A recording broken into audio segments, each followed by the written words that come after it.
ఎటువంటి రాజకీయ నేపథ్యం లేని కుటుంబం నుండి వచ్చిన రైతు బిడ్డ అతను. తనకి ఊహ తెలిసిన దగ్గర నుండి అన్నగారు స్థాపించిన తెలుగుదేశం పార్టీ జెండా తప్ప మరొకటి తెలియదు. విద్యార్థి దశ నుండే మంచి పోరాట పటిమ కలిగిన ముక్కుసూటితనం, తప్పును ధైర్యంగా ప్రశ్నించే గుణం, అన్నా అంటే ప్రతి విద్యార్థికి అండగా నిలబడే నైజం అతనిది. తాను రాజకీయాల్లో అడుగుపెట్టే నాటికి నాడు రాష్ట్రంలో విద్యార్థి సమస్యలు అనేకం. విద్యార్థులు పడుతున్న బాధలను చూసి వారి కోసం ప్రశ్నించే గొంతుకగా నిలవాలని నిర్ణయం తీసుకొని నాడు పట్టుకున్న పసుపు జెండా నేటి వరకు వదలకుండా అంతులేని పోరాటాలు చేస్తూనే ఉన్నారు. ఆయనే మన అందరి ఆత్మీయుడు, తెలుగు రాష్ట్ర ప్రజలకు సుపరిచితుడు బ్రహ్మం చౌదరి. 2006 నుండి మొదలుపెట్టిన తన రాజకీయ ప్రస్థానం 2026 వరకు అనేక పోరాటాలతో నిండి ఉంది. తెలుగునాడు స్టూడెంట్ ఫెడరేషన్ విభాగంలో ఎల్బీ నగర్ అధ్యక్షుడిగా, రంగారెడ్డి జిల్లా అధ్యక్షుడిగా, ఉమ్మడి ఆంధ్రప్రదేశ్ రాష్ట్ర ప్రధాన కార్యదర్శిగా, ఉమ్మడి ఆంధ్రప్రదేశ్ విడిపోయిన తరువాత నవ్యాంధ్రప్రదేశ్ రాష్ట్ర తెలుగునాడు స్టూడెంట్ ఫెడరేషన్ TNSF అధ్యక్షుడిగా, తెలుగుదేశం పార్టీ కార్యనిర్వాహక కార్యదర్శిగా, దర్శి నియోజకవర్గ పరిశీలకుడిగా పనిచేసి ప్రస్తుతం ఎర్రగొండపాలెం నియోజకవర్గ పరిశీలకుడిగా గౌరవ ముఖ్యమంత్రి శ్రీ నారా చంద్రబాబు నాయుడు గారు మరియు గౌరవ మంత్రివర్యులు శ్రీ నారా లోకేష్ గారి ప్రశంసలను అందుకుంటున్నారు. నాటి జగన్ పాలనలో అనేకమైన పోరాటాలు చేస్తూ జగన్ అవినీతి అరాచకాలను ప్రజలకు తెలియజేయడంలో బ్రహ్మం కృషి అమోఘం.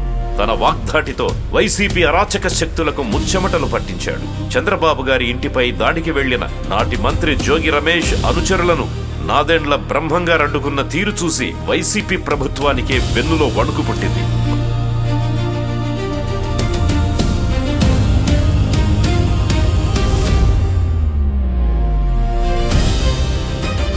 కొడాలి నాని, వల్లభనేని వంశీ లాంటి అరాచక శక్తులు బ్రహ్మాన్ని హతమార్చాలని ప్రయత్నాలు చేసిన వెనకడుగు వేయకుండా ఆయన చేసిన పోరాటం అనిర్వచనీయం.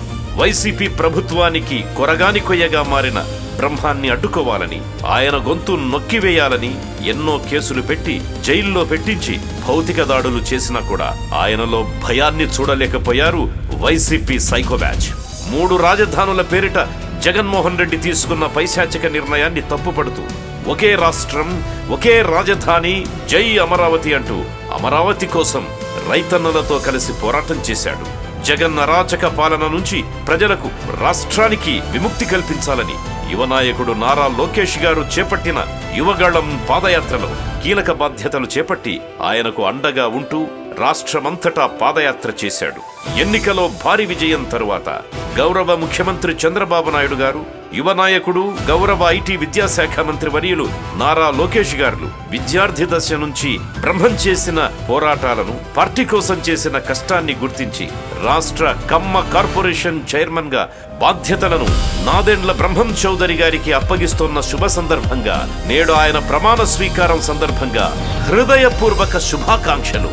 రాబోయే రోజుల్లో ఆయన మరిన్ని ఉన్నత శిఖరాలను అధిరోహించాలని మనస్ఫూర్తిగా కోరుకుంటూ జై తెలుగుదేశం, జై కూటమి ప్రభుత్వం, జోహార్ అన్న NTR.